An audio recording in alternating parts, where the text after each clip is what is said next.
माँ, मेरे दांतों में दर्द हो रहा है।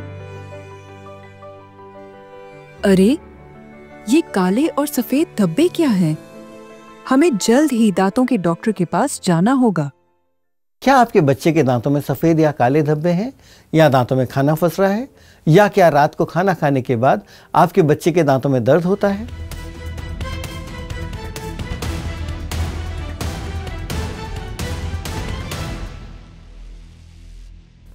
ये जो आपने अभी देखा वह बच्चों की दांतों की सड़न को दर्शाता है, जिसे हम अपनी भाषा में अर्ली चाइल्डहुड कैरीज या आम भाषा में बच्चों में दांतों की सड़न कहते हैं। यह समस्या उन बच्चों को हो सकती है जो करीब 5 साल की उम्र के हैं। ध्यान देने वाले लक्षणों में शामिल है कि दांतों में सफ़ेद धब्बे, भूरे या काले धब्बे या दांतों में कैविटी। बच्चों में दांतों की सड़न के कई कारण हो सकते हैं। सबसे पहले बच्चों को बार बार ज़्यादा मीठा खाना और पीना इस समस्या का मुख्य कारण है।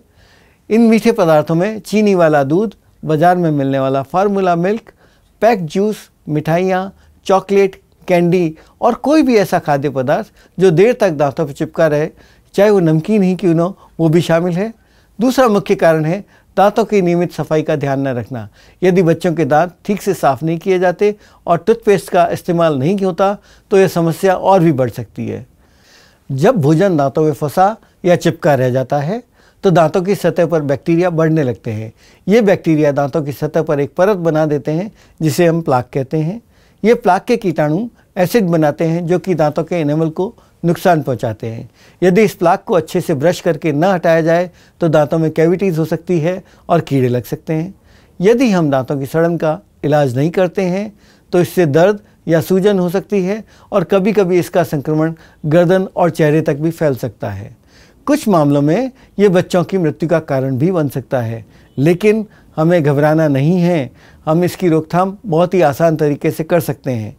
इसके लिए जो आसान और महत्वपूर्ण कदम उठाने होंगे वो हैं, सबसे पहले जब तक बच्चे के दांत मुंह में नहीं आते तब तक उसके मसूड़ों को मुलायम कपड़े या गीले कपड़े से साफ़ करें। जैसे ही दांत निकलने लगे उनके दांतों को दिन में 2 बार ब्रश या किसी अन्य साधन से अच्छे से साफ़ किया जाए, मगर ध्यान ये रहे कि हर दांत की बाहरी सतह, अंदरूनी सतह और चबाने वाली सतह साफ़ हो रही हो। आइए हम देखते हैं कि दांतों को सही तरीके से कैसे ब्रश करें ताकि वे स्वस्थ और चमकदार बने रहें। तो चलिए शुरू करते हैं। नमस्ते दोस्तों, ये मेरे हाथ में दांतों का एक मॉडल है। इसकी मदद से हम ब्रश करने के सही तरीके को सीखेंगे। सबसे पहले ब्रश पर थोड़ा सा टूथपेस्ट लगाएं।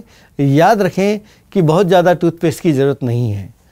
पहले टूथब्रश को 45 डिग्री के एंगल पर दांत के ऊपर पकड़ें और छोटे छोटे सर्कल में ब्रश करें। हर दांत की बाहरी, चबाने वाली और अंदरूनी सतह को साफ़ करना है और इसी तरीके से ऊपर और नीचे के जबड़े के सभी दांतों को साफ़ करना है। ब्रश करते समय 2 मिनट का पूरा समय लें और सुबह और रात को ब्रश करना ना भूलें।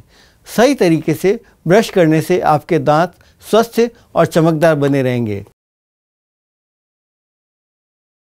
मसूड़ों की मालिश और जीभ की सफाई भी उतनी ही अधिक महत्वपूर्ण है। मैं डॉक्टर विजय प्रकाश माथुर, एम्स नई दिल्ली से बाल दंत रोग विशेषज्ञ आपसे अपील करता हूं कि आप अपने बच्चों के दांतों का ख्याल पहले दिन से ही रखें। उनके मसूड़ों की साफ़ सफाई, ब्रश करने का सही तरीका और दांतों की नियमित जांच जरूर करवाएं। इससे उनके दांत मजबूत और स्वस्थ बने रहेंगे। आइए हम अपने बच्चों की मुस्कान को सुरक्षित रखने का संकल्प लें। जानकारी, सावधानी और इन छोटी छोटी आदतों को अपनाकर हम उनके भविष्य को संवार सकते हैं। याद रखें, दांतों की नियमित जांच न केवल बच्चों के लिए बल्कि बड़ों के लिए भी आवश्यक है। आज ही से ये आदतें अपनाएं और अपने परिवार की मुस्कान को स्वस्थ और चमकदार बनाए रखें। धन्यवाद। नमस्ते।